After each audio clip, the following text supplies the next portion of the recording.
கிறிஸ்துவுக்குள் அன்புக்குரியவர்களே, ஆண்டவராகிய இயேசு கிறிஸ்துவின் பெயரால் உங்களை எல்லாம் வாழ்த்துகிறேன். இந்த நாளிலும் கீழ்ப்படிதல் என்ற தலைப்பில் நாம் தியானிக்கப் போகிறோம். யோவான் 4ஆம் அதிகாரம் 22வது இறை வார்த்தையிலே ஆண்டவர் சொல்லுகிறார், கடவுள் உருவமற்றவர், அவரை வழிபடுகிறவர்கள் அவருடைய உண்மை இயல்புக்கு ஏற்ப உள்ளத்தில் தான் வழிபட வேண்டும் என்பதாக. இந்த வார்த்தையை ஆண்டவர் எந்த சூழலில் சொல்லுகிறார் என்று பார்க்கிற பொழுது, சமாரிய பெண் ஆண்டவரிடத்தில் வந்து, ஆண்டவரே, எங்கள் முன்னோர் இந்த மலையிலே வழிபட்டார்கள், ஆனால் நீங்களோ எருசலேமில் மட்டும்தான் வழிபட வேண்டும் என்று சொல்லுகிறீர்களே என்று கேட்கிற பொழுது ஆண்டவர் சொல்லுகிறார், இல்லை, அவரை வழிபடுகிறவர்கள் அவருடைய உண்மை இயல்புக்கேற்ப உள்ளத்தில் தான் வழிபட வேண்டும். உள்ளம் என்று சொன்னால் ஆவி என்று அர்த்தம். கடவுள் ஆவியாயிருக்கிறார், ஆவியிலே வழிபட வேண்டும்.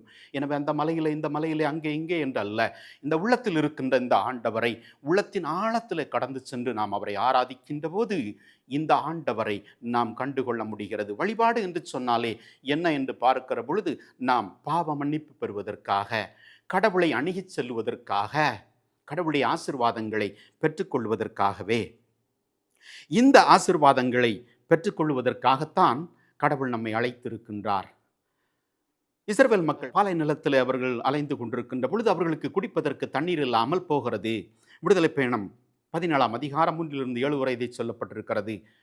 மேரிபாவின் தண்ணீரில் அவர்கள் வாதாடுகிறார்கள், மோசையோடு கேட்கிறார்கள், எங்களுக்கு தண்ணீர் இல்லை என்று. மோசை ஆண்டவரிடத்தில் போய் கேட்கிறார், ஆண்டவரே தண்ணீர் இல்லை என்பதாக. ஆண்டவர் சொல்லுகிறார், நீ போய் நான் உனக்கு காண்பிக்கிற பாறையை அடி என்பதாக.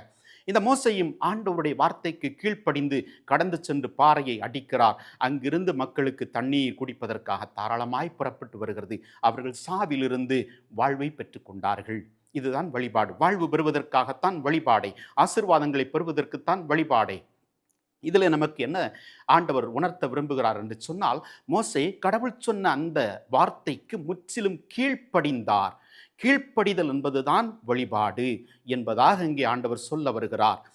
ஆதாம் ஏவாள் கீழ்ப்படியாதபடியினால் தான் ஆசீர்வாதங்களை இழந்து போனார்கள், இரவுறவை இழந்து போனார்கள், அவர்கள் பாவம் செய்தார்கள். எனவே கீழ்ப்படிதல் என்பதுதான் வழிபாட்டினுடைய முதன்மையான பகுதி என்பதாக 1 சாமுவேலின் நூல் 15:22 கூட ஆண்டவர் அங்கே சொல்லுகின்றார். ஆண்டவருக்கு மகிழ்ச்சி தருவது எரிபலிகள் பிறபலிகள் செலுத்துவதா அல்லது கீழ்ப்படிதலா?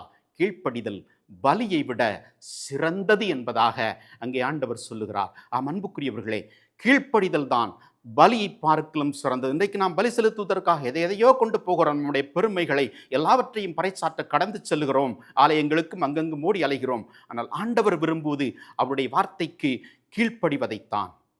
2வது பார்க்கின்ற பொழுது, இந்த வழிபாட்டிலே நாம் வேற்றுமை பார்க்கக்கூடாது என்று ஆண்டவர் விரும்புகிறார்.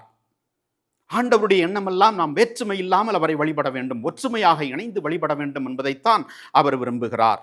நீங்கள் பார்க்கிற பொழுது ரோமையர் 2:11 கடவுள் ஆள் பார்த்து செயல்படுவதில்லை என்பதாக பார்க்கிறோம். இந்த ஆள் பார்த்து செயல்படுவதில்லை என்ற இறை வார்த்தையை இயேசு கிறிஸ்து தன் வாழ்வாக்கி அவர் என்ன செய்கிறார்? கடந்து சென்று சமாரிய பெண்ணோடு கூட உறவாடுகிறார்.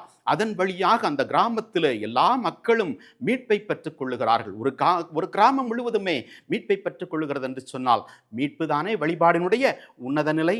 மீட்பு அடைவதற்காகத்தான் கடவுள் நம்மை வழிபடச் சொல்லுகிறார். அந்த மீட்பை அந்த கிராமம் முழுவதும் எவ்வாறு பெற்றுக்கொண்டது? கடவுள் இயேசு கடவுள் தன்மையிலிருந்து இறங்கி கீழ்ப்படிந்து அவருடைய வார்த்தையை ஏற்றுக்கொண்டபடியினாலே. ஆள் பார்த்து செயல்படாமல் சமாரியரோடு யூதர்கள் கலப்பதில்லை என்ற இறை வார்த்தை, யூத சட்டங்கள், இந்த யூத சட்டங்களையும் பாரம்பரியங்களையும் ஆண்டவர் உடைத்து அந்த சமாரியரோடு அவர் இணைகிறார். வேற்று மக்களோடும் அவர் இணைந்து பயணித்தபடினால் அங்கே மீட்பு உண்டானது. இதுதான் வழிபாடு என்பதை ஆண்டவர் நமக்கு கற்றுத்தருகிறார். வேற்றுமை பார்க்காத ஒரு சூழலுக்கு ஆண்டவர் நம்மை அழைக்கிறார். இதை குறித்து எபேசியர் 2:13-14 வார்த்தைகளில் நீங்கள் பார்க்க முடியும். அவரை அமைதியை ஏற்படுத்தும்படியாக துன்பத்தை ஏற்றுக்கொண்டு அவர் ஏற்றுக்கொண்ட அந்த சாவின் வழியாக, அந்த இரத்தத்தின் வழியாக அமைதியை ஏற்படுத்தினார் என்ற பகுதியிலே ஆண்டவர் சொல்லியிருப்பார். இன்றைக்கு நம்முடைய வாழ்க்கையில இந்த கீழ்ப்படிதலின் வழியாக எல்லோரோடும் இணைந்து பயணித்து இந்த கடவுளை வழிபட நம்மை அர்ப்பணிக்கின்றோமா? அவ இருக்கிற இடத்துல நான் வரமாட்டேன், அவ இருக்கிற இடத்துல நான் போக மாட்டேன், அவ வந்தான் நான் இந்த ஃபங்க்ஷனுக்கு வரமாட்டேன். எல்லா விதத்திலுமே நாம் வெற்றி பிரிவு பார்க்கிறோம்.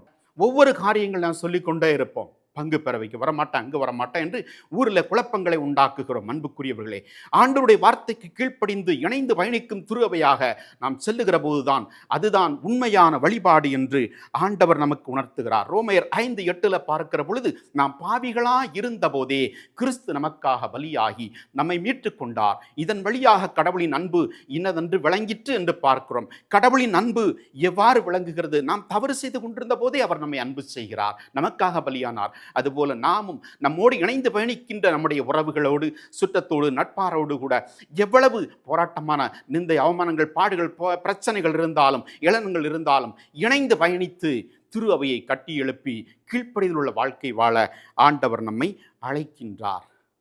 கீழ்ப்படியில் உள்ள வாழ்க்கை வாழ நம்மை அர்ப்பணிப்போமா?